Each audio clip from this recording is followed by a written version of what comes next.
You ever feel like the weight of the world is sitting on your shoulders and you're the only one strong enough to carry it?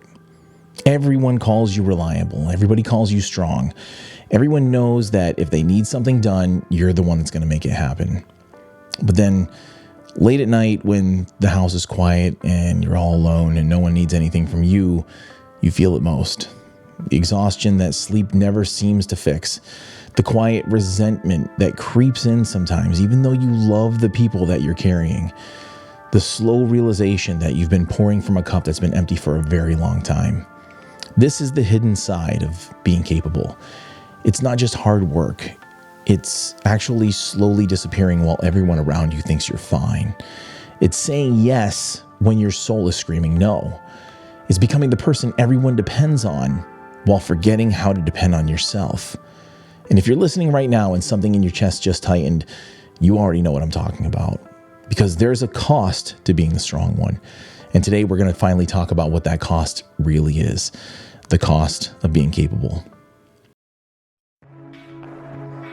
All you have to decide is what to do with the time that is given to you. You won't get to choose how long you're here. You won't know how many sunrises you have left. You don't get to rewind, pause, or skip the hard chapters. All you get is now. This moment, this breath, and most people waste it. Waiting for the perfect timing, for clarity, for permission. For those of us living a life where our purpose doesn't need permission, capturing fulfillment and meaning in every moment we're alive. This is the Live This Life podcast.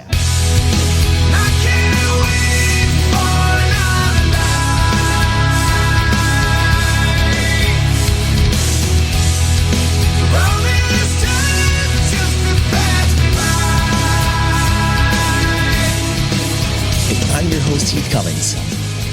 I'm here to inspire you to ask yourself the question every day. Are you living? Are you killing time?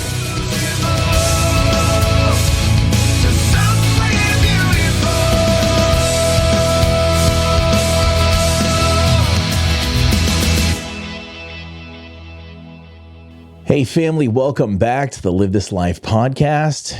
I am your host, Heath Cummings, and it's been a minute since you've heard from me, at least on a more recent episode. I've done a few where it was older episodes and ones that have been from the archives. It's been quite a while since I've given some sort of live updates on life, but here I am recording this in mid-July. It's hard to believe that 2026 is halfway over with, and I'm out there, out and about in life, enjoying my summertime. Like this is the time of year that I absolutely live and breathe and die for. Like this is it for me. I love the hot weather.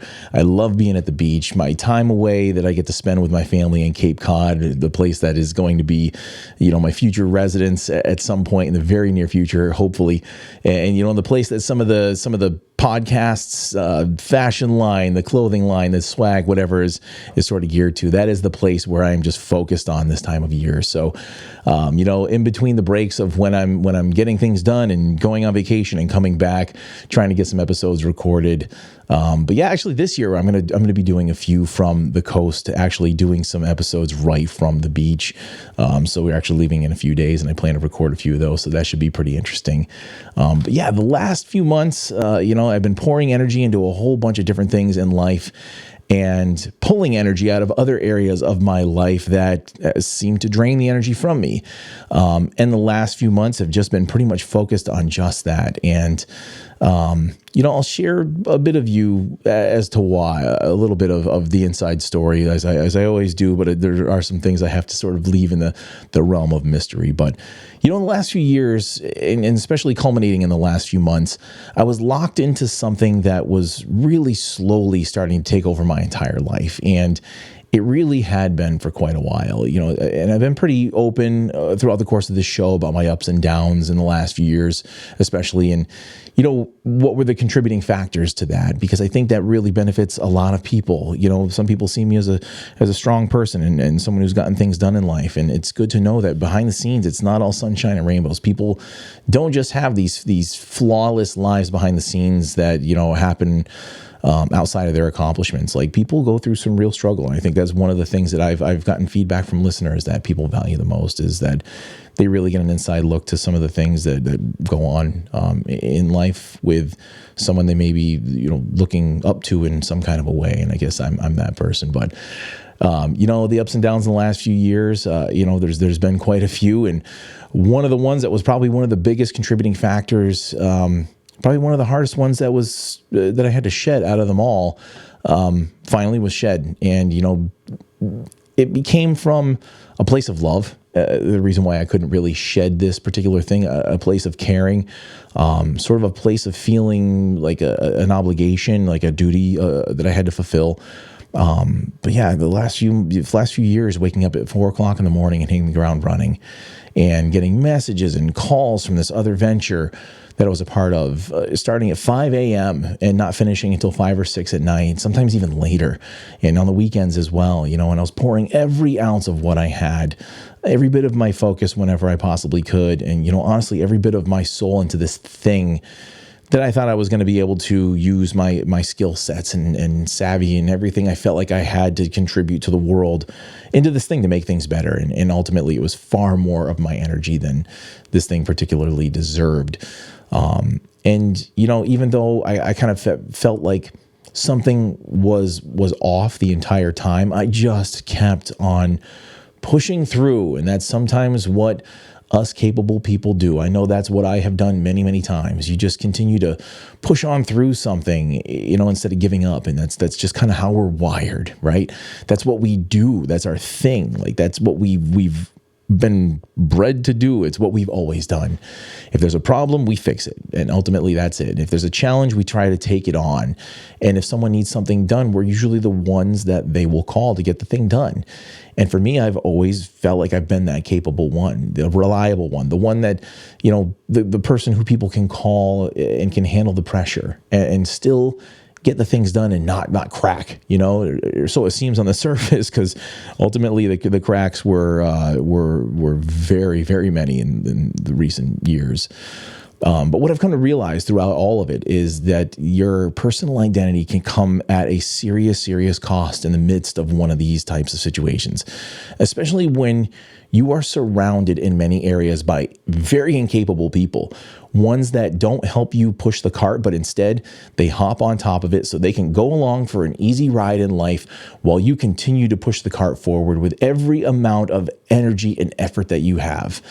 And all of that comes at an extreme cost. And usually that cost just continues to compound and get greater and greater as this sort of thing persists in life. The longer it goes on, the worse it gets. And that's a cost that I didn't fully see until, honestly, I was deep up to my eyeballs in the middle of it. So today I want to talk about something that I think a lot of you are going to relate to, and that's the cost of being capable. And I'm not just talking about being a hard worker. I think everybody in some way, shape, or form thinks that they're a hard worker. They think that they're a go-getter. They think that they do good. But then there's that next level of people who know that that's what they do. They pour out more than anybody else does. I'm talking about the person that every single person around them tends to lean on. That person that always shows up when they're needed. The person who always carries way more than they probably should in life. The person who says yes when every single part of their mind, body, and soul is screaming no. But they say yes anyways because that's just who they are. I've been living that for a very, very long time.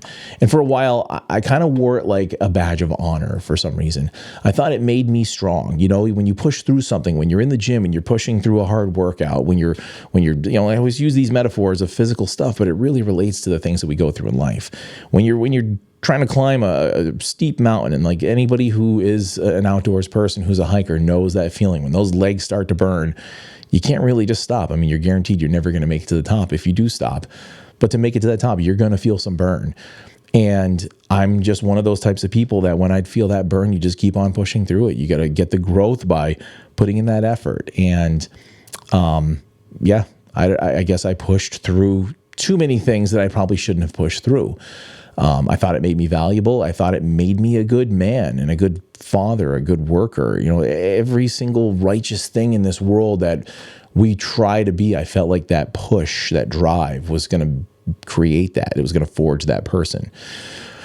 But ultimately, what I learned is that if you don't learn how to manage that part of yourself, it's going to quietly destroy you from the inside out. And this episode is for every single one of you who feels like you're always the one who is holding everything in life together. If you feel like you're the one who just honestly can never say no, the one who takes on way more than their fair share of everything in life, the one who's been running on empty for way too long. If that's you, I really want you to hear this episode because I've been living it myself, and coming through the backside of it all, the realizations that have come from that are amazing. And sometimes we have to be birthed through that fire to get a full understanding of the perspective of the entire lesson. And I'm finally in a place where I'm able to understand what it was actually costing me at a certain point so that I can be aware of it, not do it again, and maybe pass on that little bit nugget of knowledge to some of you as well. So let's talk about it.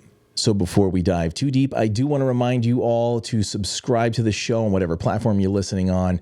If you're on YouTube, click the notification bell so you get notified of new episodes as soon as they come out. If you're not somebody who is into the whole social media thing, you can still check out a whole bunch of extra content at livethislife.org. Pretty much everything that we post ends up on that page in some way, shape, or form. And while you're on the webpage, go join the mailing list if you feel inclined to do so. We've been doing letters for people who are on the mailing list, some very short newsletters that have some exclusive videos on them from me that expand the episodes just a little bit further than what you guys might be getting on either YouTube or Spotify or wherever you listen to your podcasts. But it expands the show just a little bit. As well, we have deals on the merch store that come up on the newsletters from time to time. So while you're on the website, go check out the merch store. For the summer of 2026, we have launched a whole bunch of items for the summer, including a whole line of different things from Cape Cod and Nantucket and a whole bunch of other summer merch that can help you survive the summer a little bit better and help support the show in some kind of way as well. So please go check those things out. All supplements were not created equal.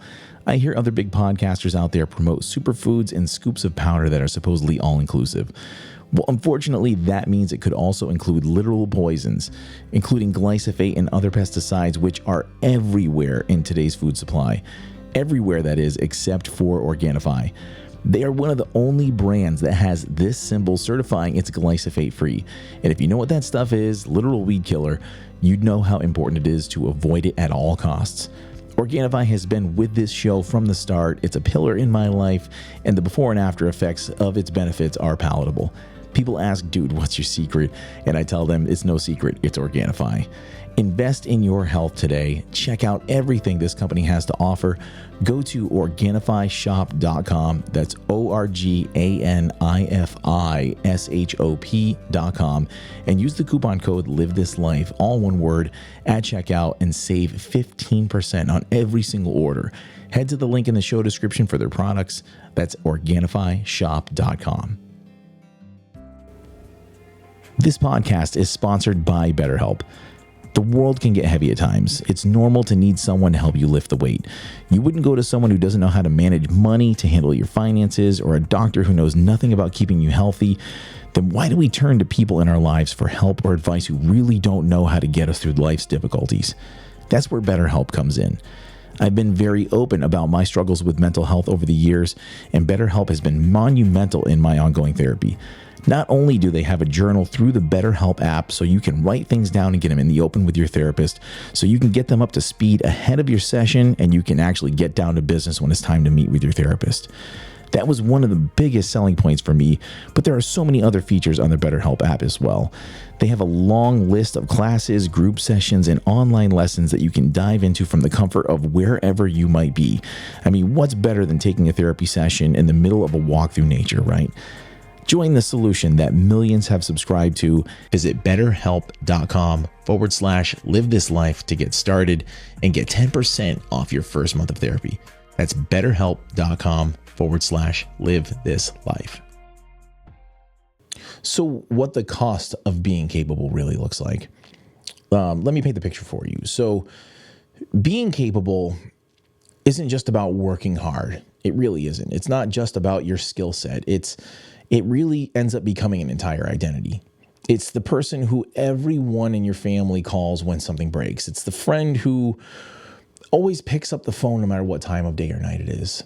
It's being that coworker that gets handed the extra projects because you're going to be the one that gets it done when no one else does. It's saying, I got it, when you're already drowning up to your eyeballs. It's staying late at work when everyone else has gone home for the day and you come out to the parking lot to see that there's only one car left in the parking lot and it's yours.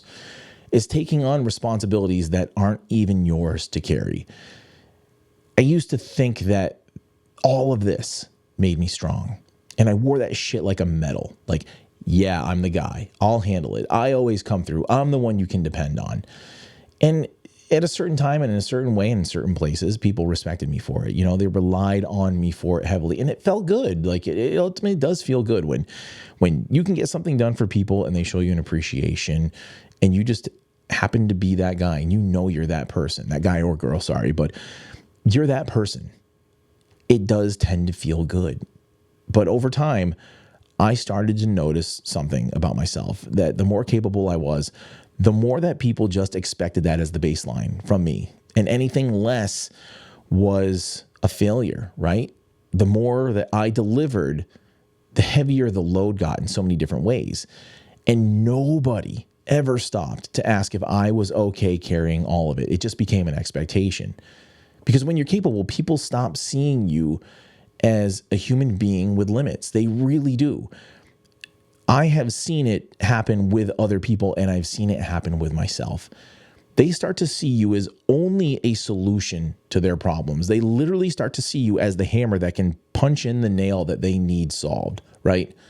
And then it becomes the bar that is constantly set in life, and there's no way around it.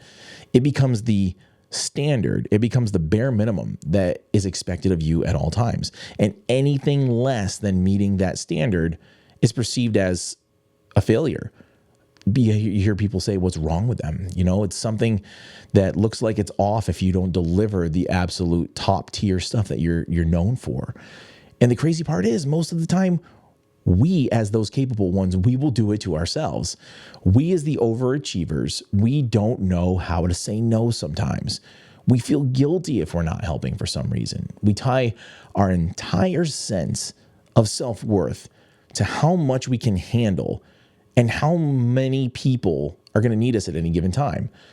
And I was the king of this stuff. I'd look at my schedule and it'd be completely packed with everybody else's needs and everybody else's emergencies and everyone else's deadlines. And somewhere in the middle of all that, I lost track of what I really needed. I was showing for everybody else except for myself.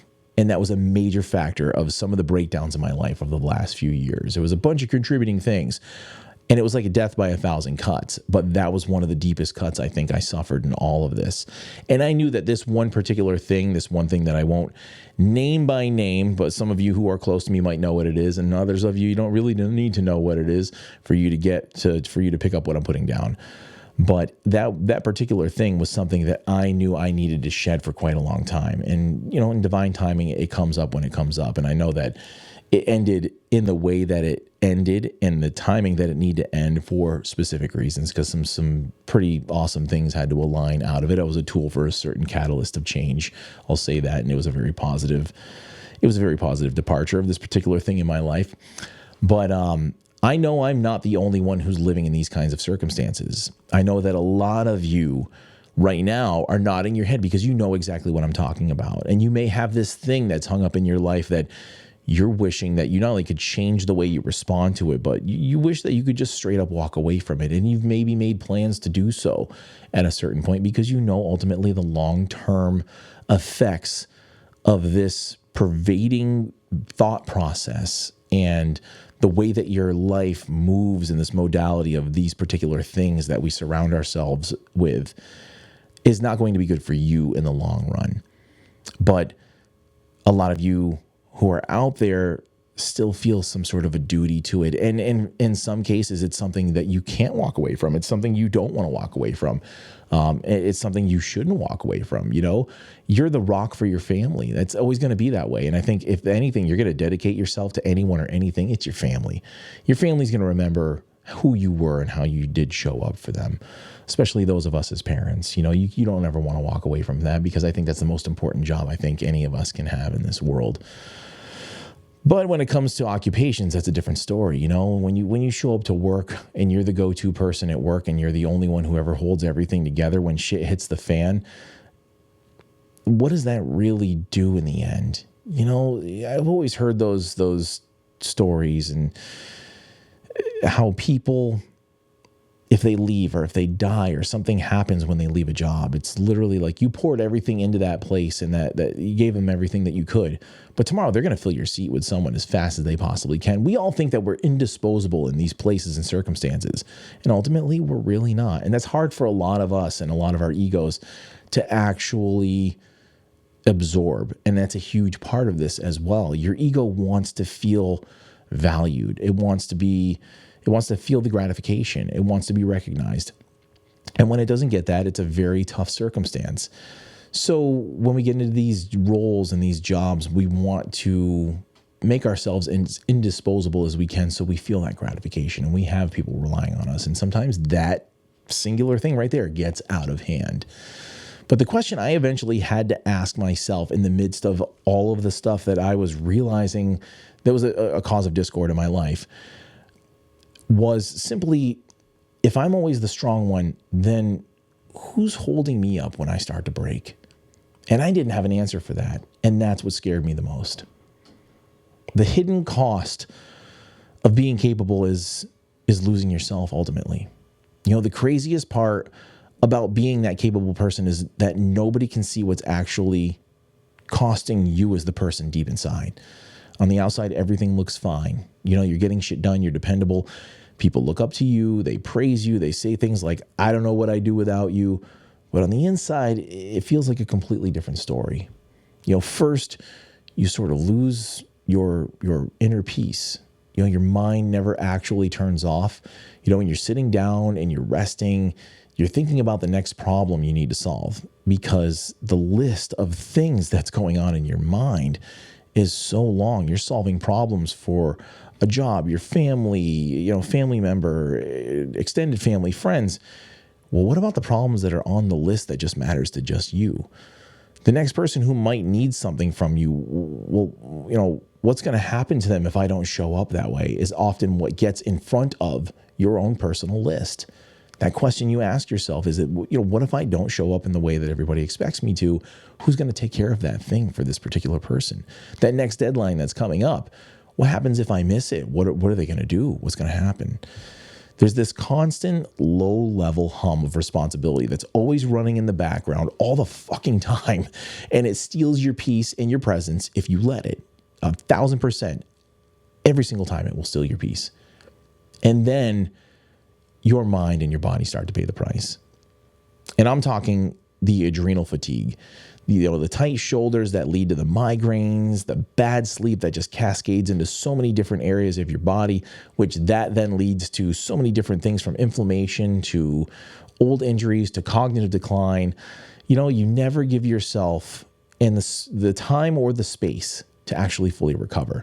You're literally running on like caffeine and cortisol and stress hormones for so long that your body literally doesn't know how to relax. And I have been there so many times, especially this time of year in the middle of the summers. I would find myself going on vacation, and this is the very first year. I've only been on one short vacation, and we got the other ones coming up right in front of me right now. And I have found myself so many times where I go on these long vacations, and sometimes we're lucky enough to spend like 6 weeks on vacation during the summer, going there, coming back, going there, coming back. And we'll go down there for like, maybe an 8 to 10 day stretch. And it would take me the first 2 to 3 days to chill out, if I was even lucky enough to chill out. And then once I got there, I would be upset that I wasted 3 days of my vacation. And then I would spend the rest of my vacation resentful and worried that I had to go back to the life that I just finally chilled out from. Your mind finally gets a chance to bring itself down to a level where you're like starting to feel present again. And then you realize like, oh my God, I got to go back to all that. And you don't have the tools. You're literally just going to go right back to it without anything to prevent a repeat of what you escaped from in the first place. That's why a long time ago in the beginning of the show, I did an episode that was something similar to like vacation is a state of mind. And it really is. Like you're not going to be able to go on vacation and actually enjoy yourself unless you get yourself to a state that is somewhat lower in the first place, because you're going to be in that exact same pattern that I found myself in. And this is probably the first year, and I want to say maybe close to a decade, that I can actually look when I got down there and be like, man, I have had a grin on my face from the time I crossed those bridges until the time I left. And I wasn't even sad to go back, because man, am I just grateful for the time that I had. And I get to come back at another time. And even then, when the summer's over, I can still go back anytime I want, or there's always next year. But it's just the gratitude of just having the opportunity to experience the things that I can experience when I can. It kind of eliminates that, like, oh man, I got to go back to my regular life, because I made the right moves. It's not that easy for everybody. I mean, it's the first time in a decade I've been there. So I'll tell you, that shows you right there how not easy it is. But so much suffers in your life when you live in that place. Your hobbies, your likes, but I mean, your relationships suffer too. And when you're always the strong one, it doesn't matter. When I say relationships, I don't just mean romantic ones. I mean, work is a relationship. It's a type of one. It's very similar to a romantic relationship. I mean, people date constantly till they find the right person. Some people job hop until they find the right place to be. And it's really hard. I mean, in some ways, a job is more challenging, because you're kind of often there painting on a picture of a person that you're not really that same person when you're at home, so it's like you're trying to find a good match to a version of yourself that's not actually true. But that's a whole episode in and of itself. But the relationships in every way, shape, and form can really, really suffer when you're not pouring into yourself at all, and you're pouring into other people and other things all the time. When you're always the strong one, people don't see you as fully human, and they tend to treat you like a doormat in some kind of a way. They tend to hesitate sometimes to check on you, because you've always got your shit together. You start isolating yourself, because admitting that you're struggling in any kind of way kind of feels like you're letting everyone down. So at the time you probably need it most, you're withdrawing the most. And the worst cost of all of it is that you tend to lose yourself in that withdrawal, and you lose touch with who you are when you're not in that role performing and getting things done and fixing things for other people. It's almost like you don't know how to be when you're not doing that, because it's all you do for so long. It creates an identity that is just discordant. It's not the true you. Your own dreams and the things that you love to do, they become pretty much non-existent. The things that bring you joy, the hobbies that you would have, they never really truly seem to surface in your life, because they never have room to breathe. At least not at a level that resonates through your days when you're done with them. You never tend to really let them in. Like, yeah, you go take a break. You could do, say if you're someone who's a fisherman, you can go on a fishing trip, and it's just like the next day you're right back to the humdrum. So it's like, yeah, you enjoyed yourself for a short amount of time, but is that resonating through your life to keep those good feelings moving forward? Or did you just lose yourself in that place of service and capability once your little day trip, enjoyment was over with? It's those fleeting moments of joy between the obligations that are not enough to give us lasting fulfillment in life.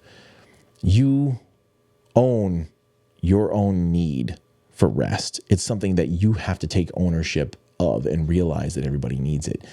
And sometimes that gets buried underneath everyone else's needs. And like I said, I lived it for years. I thought I was being a good man, a good father, a good leader. But really, I was just abandoning myself in slow motion.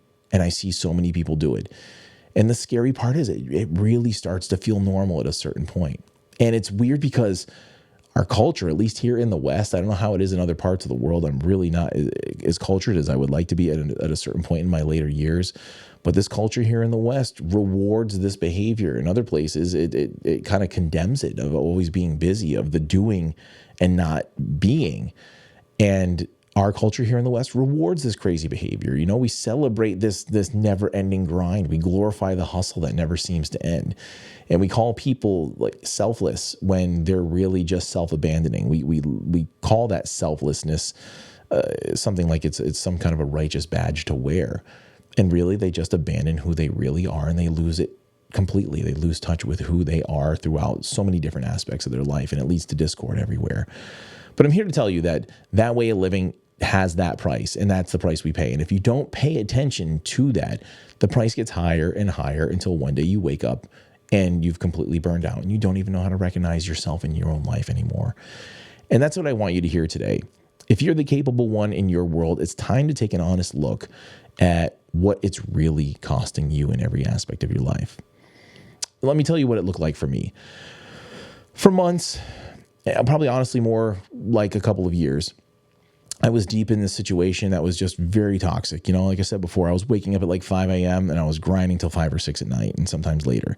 And I was dealing with people and circumstances that were draining every ounce of energy that I had. And I was doing it for a place and a culture in that particular place that no matter what you did, it still wasn't good enough. You could literally be the top of your field doing better than anyone else in the areas around you and beyond, and it still wasn't good enough. You were always made to feel like you weren't doing enough when you were literally doing as much as anyone possibly could.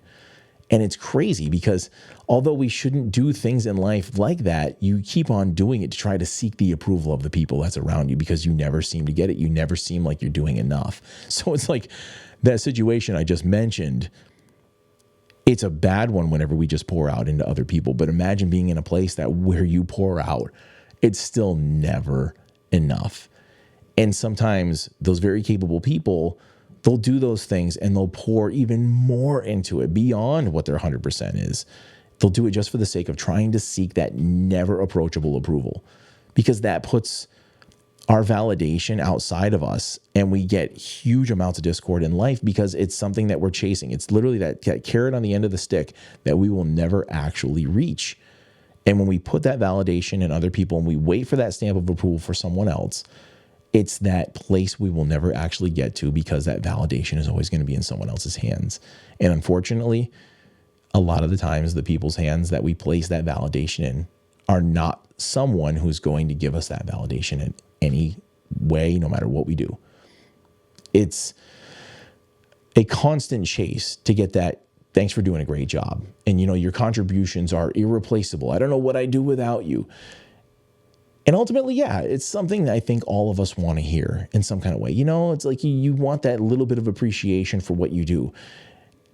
But for some of us, you're just literally in the wrong place. And that was me. I was in the wrong place at the wrong time. And, I probably blame it on the socioeconomic and morally ethic atmosphere of the place that I happened to be in. And it was never going to be a bar that the environment was going to be capable of producing. I'll put it that way. And honestly, I'm still dealing with the same kind of pattern right now in other areas. Even though I've made some major moves in life, I can still recognize it in certain other patterns in other areas in different places. And we tend to do that as well. It's not just one area of our life. It tends to pervade several different areas, whether it's work and it's the personal life. But things have drastically improved for me. Kind of recognizing it and getting the main catalyst out of there was the biggest one. But, the capable people tend to magnetize those roles or people who have a subpar level of capability themselves. And, I found myself many places being the one who has to come in and clean up the mess and carry the weight and make sure everyone, rallies and gets the job done and right the ship in places that haven't been steered correctly in a long time. Meanwhile, the people who create the mess get to, either disappear or just stay comfortable doing nothing. In my personal life, I've even have family members who rely on me for a lot. And, in certain cases, I'm not even the closest relative there. There's people who live much closer, who are very, very much closer in, geographics and blood. And for some reason, they get a free pass and they're always too busy to help. And I'm the one who will make holes in my schedule to make sure that I'm there. Even though I'm busier than most people that I know of. Those other people don't have to show up. I guess because it's outside of the scope of reliance that people know they can have on that person. So they don't expect it. And I'm the one who gets the call. And I'll be honest with you, it pisses me off sometimes. It really does. Not because I don't want to help. It would just be nice that if I showed up to help, I've got a team of other capable people right along with me. And that doesn't happen very often either in a lot of these situations. I'm tired of being the default option, and as many people are. I've had this conversation with quite a few people lately, which is why it bubbled up for me. That's what always happens, is the episode is relevant in some way, shape, or form. And it's kind of aggravating and sickening sometimes, where some people get the option to just opt out of an obligation. And it's something that many of us capable people don't feel like it's even in the realm of our possibilities, right? It's like once people know you're capable, they stop expecting anything from anybody else. And that's the part that nobody talks about. Being capable doesn't just mean that you can handle the pressure. It means people stop holding other people accountable because they know you're going to be there. And that shit does get really, really exhausting. And that was my break. That was the bottom of the tank. Not some dramatic collapse or anything, just a very slow and quiet disappearing in a realization that I either keep going on this route and keep losing myself, or I stop showing up and they're either going to sink or swim. Someone else has to step up. And in a roundabout way, that kind of reminded me of the old saying of give a man a fish and he eats for a day, teach a man to fish and he eats for a lifetime. It's the same thing for some people in this world, that maybe right there in your own direct world, it's time for some of the people in your circle to learn how to fish. It's time for a lot of people to step up and do something with some meaning and some purpose and some service to others in this world. And maybe you becoming a bit of a ghost to others and being more present for yourself along the way is how those people learn how to fish, right? Becoming a ghost in my own life in certain areas while still showing up as a strong one for certain people, it was just a price that I was paying, that I was handing away the most valuable currency of my life. And ultimately, I had less of that currency. And that currency is probably the most valuable thing we have. And it was time to spend a lot of that on myself.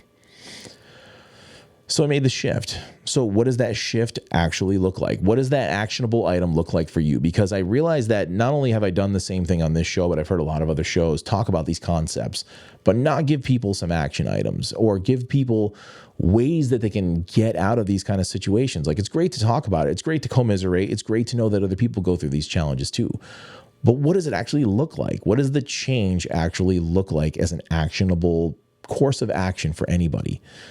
For me, it started with one simple, but honestly, terrifying question. What if I just stop being the person who carries everything? That was it. It was literally as simple as that. What if I started protecting my own energy the way that I protected everyone else's interests and their energy? And that question kind of scared the hell out of me at first, because it meant I had to change myself. It meant that I had to start saying no, which was the hardest part of it all. It meant that I had to set up boundaries, even when it disappointed people. It meant that I had to choose myself sometimes, even if it felt selfish. But here's what I learned along the way. Choosing yourself isn't selfish. It's necessary. Let me say that again. Choosing yourself is not selfish. It's 100% necessary. So I started small. I started to block off time in my calendar for solitude and not even put anything in there.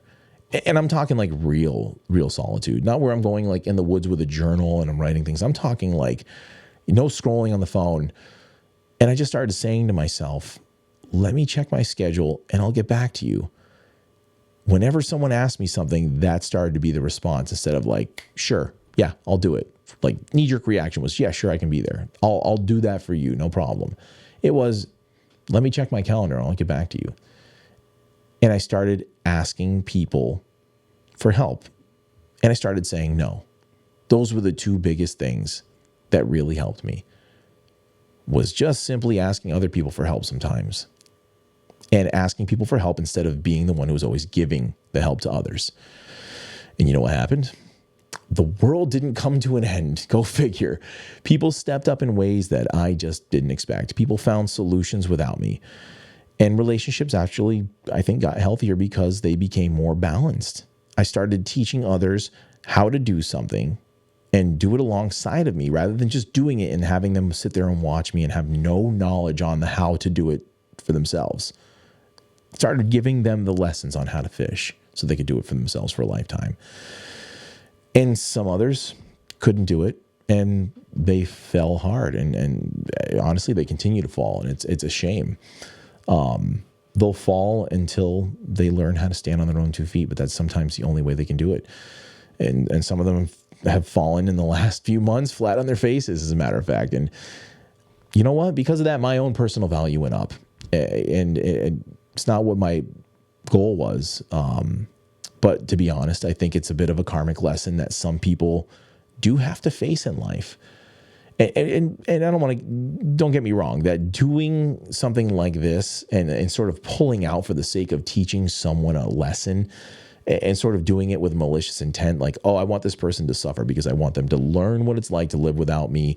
That's not good for you either. That's not good character. You shouldn't be vindictive in your efforts when you do this. It's purely for the sake of self-preservation. The main driving lesson in a me-first approach is not to become some kind of a divine teacher in all of this. It's to make sure that you're taking care of yourself. But in the process, if a divine karmic lesson is learned and handed down to someone in our lives that drastically needed that lesson, well, then that's just a pleasant side effect, isn't it, right? Not always being the capable one, or at least not always expressing and acting out the capable part. You can always be the capable one, but you start expressing it and you stop expressing it and you stop acting it out as much, like actually doing the thing. It doesn't mean that you're selfish or lazy or that you're not capable of doing things to help. I mean, I'm still capable. I still show up at certain points, but now I show up at a point of sort of overflow instead of depletion because I'm not always pouring out. And when you do that, you teach people how to pour out of themselves a little bit in life as well when you're not there. And I think that's a big difference. The shift isn't about becoming unreliable by any way, any stretch of the imagination. It's about becoming sustainably capable. And I think that's the biggest key. And that's the biggest lesson out of all of it. It's an effort to change your life in a way that you can sustain for the long haul. You can't marathon run all the time. And doing these sort of sprinting periods and resting periods, I mean, that gets exhausting too. It beats you up just like it would if you were an athlete who did that kind of thing.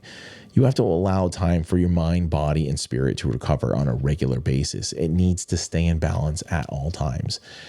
And it's about learning that balance and the real strength that comes from that balance and the rest that comes with it, and the boundaries and the wisdom to know that what's yours to carry is yours when you choose to, and what isn't yours to carry can just be left behind for someone else to carry. That's the work that I'm doing right now. And it's not easy, but it's absolutely necessary. And if you're the capable person in your world, I want you to start asking yourself the same types of questions that I asked. What am I protecting everyone else from? What am I protecting everyone from that I'm not protecting myself from? And that question will change everything in your life if you let it. So, family, I want you to take a deep breath with me right now and really sit with this. If you're the one who always shows up, if you're always the one that everyone leans on, if you're the one who carries more than their fair share of everything in life, I want you to hear me very clearly. You don't have to keep paying this price. Your value is not measured by how much you can endure. Your worth is not determined by how much people depend on you. Your strength is not proven by how long you can go without rest. You're allowed to set the weight down. You're allowed to say no. You are allowed to protect your own energy. You are allowed to choose yourself without feeling guilty. Because here's the truth I've had to learn the very, very hard way. The most loving thing you can do for people around you is to stop abandoning yourself. And when you're running on empty, you don't show up as your best self. You show up as resentful and exhausted and half present. But when you learn how to protect your peace, and when you learn how to rest, when you learn how to say, that's not mine to carry, you actually have more to give in your life. And you give it from a place of overflow instead of depletion. And that's the real capability. That's sustainable strength. That's living life instead of just surviving it. So my challenge to you today is simple, but a very powerful one. This week, I want you to do that thing that protects you instead of everyone else. Say no to something you usually say yes to. Block off time for yourself and actually use it. Ask for help instead of always being the helper. You've already survived so much in your life and already poured out for so many people. You've already proven how strong you are. So stop trying to prove anything more. Now it's time to prove that you're wise enough to protect what you've built. You are more than what you do for other people. You are more than your capability. You are worthy of rest. You're worthy of joy. You are worthy of a life that actually feels good to live. Are you living this life, or are you just being capable while slowly killing time? The choice is yours. So much love to every single one of you. I want you to go out there and put some of these things into practice. But do it for yourself, and everything will fall into place the way that it should. Take a deep breath. You've got this.